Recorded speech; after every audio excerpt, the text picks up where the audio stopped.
مولا بخش چانڈیو صاحب، عام طور پر ایسے موقع کے اوپر اپوزیشن والے دعویٰ کرتے ہیں پارٹی از اوور، تو آپ کو بھی لگتا ہے کہ پی ٹی آئی کے لیے پارٹی از اوور یا ابھی کچھ اور مسائل ہیں؟ میں کافی دنوں سے کہہ رہا ہوں، اس کی وجہ ہے جن کو بھی یہ ان کا حلیف کہتے ہیں ساتھی کہتے ہیں، ان کے بیانات آتے رہے ہیں ایک مہینے سے کسی نے نہیں کہا ملک صاحب کہ ہم حکومت کے ساتھ ہیں۔ ہر پارٹی نے کہا ہمارے دروازے کھلے ہوئے ہیں، ہمارے آپشن کھلے ہوئے ہیں۔ ایک بڑے سینئر ہیں کافلک، اب یہ کافلک تو ابھی واضح ہو رہی ہے نا۔ میں پہلے ایسے کہا، کامل علی آغا صاحب میرے سائیں ہیں، میرے بھائی ہیں، انہوں نے کیا کہا، ہم کسی بھی پارٹی کے ساتھ نہیں ہیں، ہم اسٹیبلشمنٹ کے ساتھ ہیں۔ کیا مطلب؟ کہنا چاہیے تھا ہم حکومت کے ساتھ ہیں۔ پھر ان کے چودھری صاحب بڑے، انہوں نے بھی کہا نہیں ابھی تو نہیں، ہنس رہے تھے، نہیں وہ انڈیا پک رہی ہے، کچھ تو پکے گا، کھائیں گے۔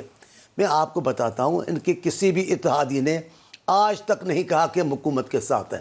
سب لوگوں نے کہا آپشن کھلا ہوا ہے۔ لیکن میں آپ کو ایک بات بتاتا ہوں، ایمانداری کی بات، جب کریں تب کریں، لیکن یہ جو افراتفری ہے یہ کیا بتا رہی ہے؟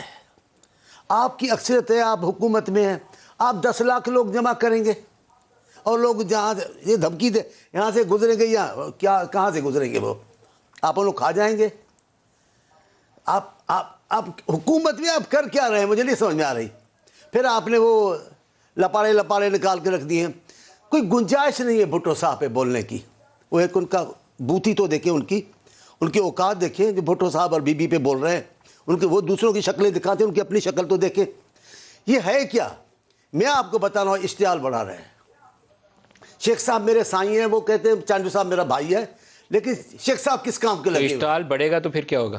لڑائی فساد ہوگا، ان کا بھی سسٹم ختم ہو جائے گا۔ فساد ہوگا تو پھر کیا تو ہوگا؟ یہ بھی چلے جائیں گے گھر، یہ والی کور سے بچیں گے نہیں، پھر تو کچھ اور ہی ہوگا نا۔ نہیں، ہاں تو کہتا ہوں یہ بھی تو نہیں بچیں فساد گے ہوگا تو پھر تو کوئی بھی نہیں ملک بچے گا۔ صاحب، یہ بھی تو نہیں بچیں گے، ان کی بھی تو حکومت نہیں بچنی۔ پھر وارڈر صاحب سے بھی اس پہ انا للہ ہو گئی ہے ان کی وارڈر صاحب، حکومت تو۔